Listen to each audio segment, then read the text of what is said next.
Hey guys, welcome to Neat Movie News. My name is Dean Thomas. I finally got enough time to go out and check out the new Ghostbusters movie, the reboot, directed by Paul Feig, starring Kristen Wiig, Melissa McCarthy, Kate McKinnon, and Leslie Jones. And let's just be honest about it, this movie had one of the worst marketing strategies I've ever seen. The trailers were not good. I didn't hate them, but a lot of people did. So this movie did not do itself any favors. People were trashing on this movie before they saw it, and that's what upset me. Is to me, you at least have you can say trailers are bad, sure, but you cannot trash the movie itself until you have seen it and actually have a valid opinion on it. Now, because the marketing was so bad, I had to drag a couple of my friends to see this movie. My brother just was guaranteeing it was going to be one of the worst movies of the year, and that kind of upset me as well. Because I'm like, you have to see the movie, put a little bit of faith in it, go in with an open mind. So many of my friends just were guaranteeing this movie was going to be awful. And I can tell you right now, we left the theater and basically they said it was better than I expected.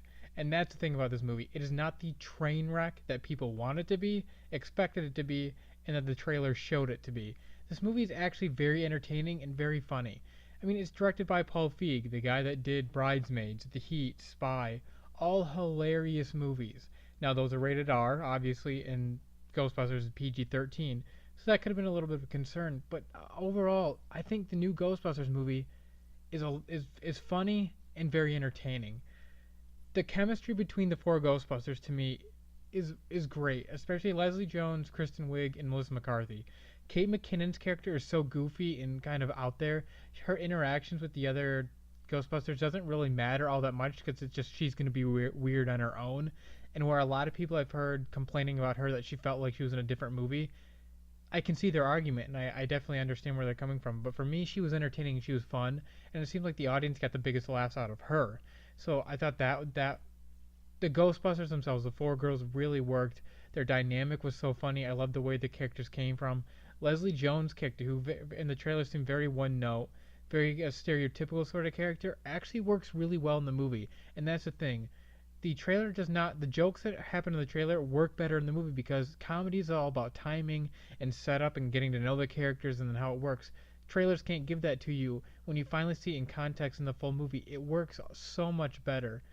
But to me, well, okay, the first half of this movie was fantastic. We laughing so hard. A couple of my friends lost it at a couple parts, especially the opening few scenes with Chris Hemsworth's character. This guy really, really knows how to do comedy, and his character, while he's just the absolute biggest moron in the world, was so funny, and especially in the first scene with him, it is just hilarious, and we just couldn't stop laughing. Now the second half of the movie gets a little bit more into the action side of things, and trying to be a fun popcorn sort of movie, and you get away from the humor a little bit. I mean, obviously the humor's still there, and I thought for me that's where it got a little off the rails because one, the villain is kind of worthless. He doesn't do much, and he's really underdeveloped, and his motivations really aren't that strong. And the ending, which we've all seen in the trailers, where there's thousands of ghosts everywhere, I think it was a little too ambitious for this movie. It got a little too big, a little too crazy. I think if they would have brought the size down on it, condensed it a little more, it would have worked a lot better. Because with how big it was, then the ending becomes a little cliche and a little unbelievable at times. Still very entertaining though. That's the thing. This movie is entertaining throughout.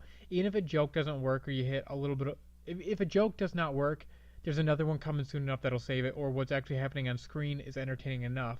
And if the movie hits a little bit of a lull point with the story moving forward, it's still funny. So overall, I think this movie is actually very entertaining, and I actually really enjoyed watching it. And I think a lot of people should go out and see it and judge it on its own merits as a movie. Don't judge it based on the concept or because it's for women or because the trailers are bad. Go and see the movie for itself, and then you can actually have a valid opinion to argue it. Don't be one of those people that just want trashes the movie for the sake of trashing it. As a movie fan, as much as I love movies, I want all movies to be good. I am rooting for every single movie to be good. So why wouldn't you want to be? Why do you want a movie to be bad? Don't you want to be entertained, have a good time? So I don't understand that. And I also think regardless if whether or not you like this movie or love this movie, I think it's an important movie because it shows four women can carry a film on their own, and we don't see movies do that. Now I heard some people go, why couldn't they do like 2 and 2, 3 and 1? Because they had to make a stand. I think this movie had to show you that yes, it could happen, and yes, we're willing to do it. because there will be movies that come later on that do the two and two, three and one about men and women, the split between.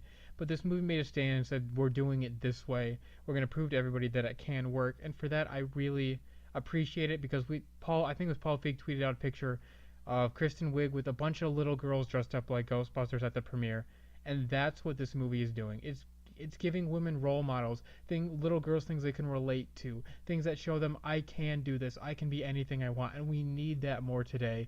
So I think this movie is very important in that sense. So please, one, go out and support it, and two, I think you'll actually find yourself very entertained by it, because I did. I'm going to give Ghostbusters a 65%. Like I said, it's not a perfect movie. Not all the jokes work. The ending gets a little over the top. The villain's not good, but it's still so entertaining. The special effects are actually really cool. They're really colorful. The Ghostbusters themselves, the four girls, their chemistry is so great. Their characters are really fun. And Chris Hemsworth is so funny in this movie. His character is so moronic, but to me it worked. I really enjoyed every scene he was in. So for me, Ghostbusters is 65, and I really like the movie. So hopefully you guys go out and check it out. Well, there you have it, guys. That's my review of Ghostbusters. Jump in the comments below. Let me know what you think of the movie, if you've seen it. And make sure you follow me on Twitter at Neat Movie News for all the latest in the world of movies. Thank you guys so much for listening, and we'll see you back here next time.